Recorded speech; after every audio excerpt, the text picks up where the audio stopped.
Hello, and welcome to a word of hope for the 33rd Sunday in Ordinary Time. My name is Father Jordan DeGuire, and I'm here at St. Catherine of Siena House in Grand Rapids, Michigan.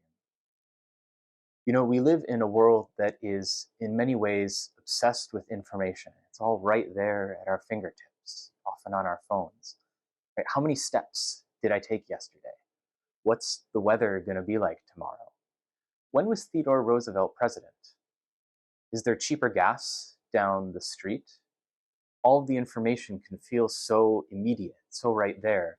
And with that, there comes the temptation to try to control or to optimize, right? If I have the right technique, if I get the right information, I can put it together in the right way, and I can live the best possible life. There's nothing necessarily wrong with this, but we can start to think that we're in control. We're the masters of our lives. And then these readings at the end of the church year, as we look forward to the end of time, can sound quite terrifying. In the gospel today, Jesus says to his disciples, "In those days after that tribulation, the sun will be darkened, and the moon will not give its light, and the stars will be falling from the sky, and the powers in the heavens will be shaken." I mean, talk about a loss of control. And then at the end of the gospel, he says, we don't even have all the information. Of that day or hour, no one knows, neither the angels in heaven, nor the Son, but only the Father. No information, no control. What are we to do? It sounds terrifying. But is there not an invitation to hope in this? This gospel and the readings for this Sunday are literally apocalyptic. Apocalypse, it's a Greek word that really it means unveiling or revealing, showing the world as it really is so that we can live in accordance with it.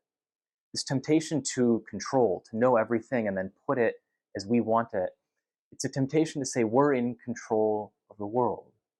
And apocalypse says, no, you're not, but God is.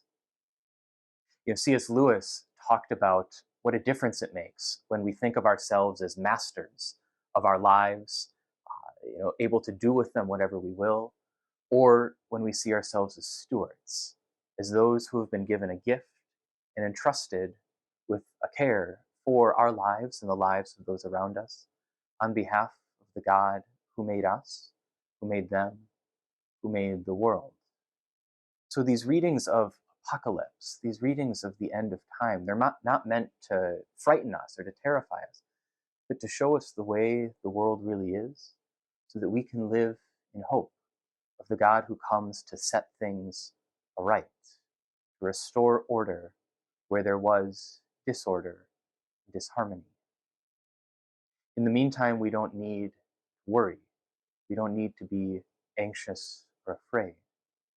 But we hope and trust in the mercy of God who loves us, and we try to live out, to be good stewards of the gifts that he has given us, to care for that bit of creation that's been put in our care, to be generous and kind to those around us, so that when that day comes, whatever it is, we'll be ready to meet the God who made us, who loves us, and who comes to draw us to himself.